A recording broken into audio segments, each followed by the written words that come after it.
Hi viewers, மீனாட்சி.com Alamu kitchen. இன்றைக்கி Chettinad special வாழைக்காய் வறுவல். அதுக்கு தேவையான பொருள்: ஒரு காஞ்ச மிளகாய், 10 பொட்டுக்கடலை, 10 மிளகு, 1/4 டீஸ்பூன் சீரகம், அரை டீஸ்பூன் சோம்பு, 1 டீஸ்பூன் மல்லித்தூள், 1/4 டீஸ்பூன் கசகசா, கருவேப்பிலை கொஞ்சம், இஞ்சி ஒரு துண்டு, 4 பூண்டு பல், பாதி தக்காளி, 10 சின்ன வெங்காயம், தேங்காய் சிறிதளவு. இப்போ நம்ம எடுத்து வச்ச பொருள்லாம் பச்சையாக மிக்சியில் போட்டு கரகரப்பாக அரைச்சி எடுத்துக்கணும். ரொம்ப நைஸாலாம் அரைக்கக்கூடாது, கரகரப்பாக அரைச்சி எடுத்துக்கணும். செட்டிநாட்டு வாழைக்காய் வறுவலுக்கு ஒரு வாழைக்காய் நான் இந்த மாதிரி தோல் கொஞ்சம் வச்சு நறுக்கி வேக வச்சு உப்பு மஞ்சத்தூள் போட்டு வேக வச்சு எடுத்துருக்கேன். அதை எண்ணெயில் ஃப்ரை பண்ணி எடுத்துக்கிறோம். எண்ணெய் கொஞ்சம் சூடான உடனே இந்த வாழைக்காய் போட்டு நல்லா ஃப்ரை பண்ணி எடுத்துக்கணும்.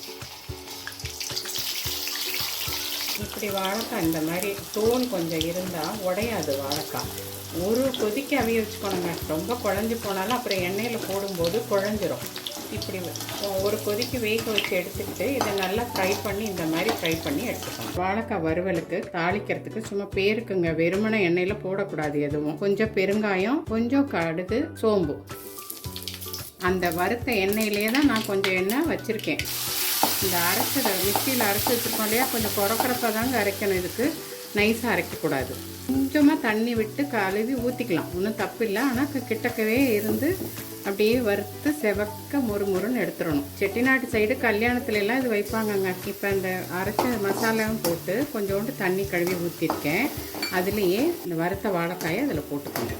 இது நல்லா வைண்டாகி சிம்லையே வச்சு நல்லா ரோஸ்டாகி வர வரைக்கும் எடுக்கணும். இதெல்லாம் அதில் போய் சாந்துடும். நம்ம உப்பு கொஞ்சம் தான் போட்டிருக்கோம் வாழைக்காய்க்கு. இந்த மசாலைக்கு தேவையான உப்பு நம்ம போட்டுக்கணும். நான் போட்டிருக்கேன், நீங்கள் தேவையான அளவு சேர்த்துக்குங்க உப்பு.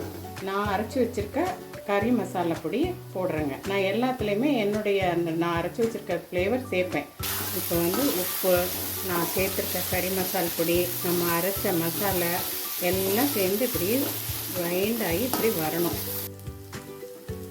இந்த அளவுக்கு மொறுமொறுன்னு வரணுங்க. உங்களுக்கு இன்னும் வேணும்னா நீங்கள் சிம்லையே வச்சு இன்னும் நல்லா மொறுமொறுன்னு எடுத்துக்கலாம். சாம்பார் சாதம், ரசம் சாதம் எல்லாத்துக்கும் சாப்பிட்றதுக்கு ரொம்ப அருமையாக இருக்கும். செட்டிநாட்டு வாழைக்காய் வறுவல் ரெடிங்க. நீங்களும் செஞ்சு பார்த்துட்டு கமெண்ட்ஸில் சொல்லுங்கள். மீனாட்சி.com சப்ஸ்கிரைப் பண்ணுங்கள். தேங்க்யூ.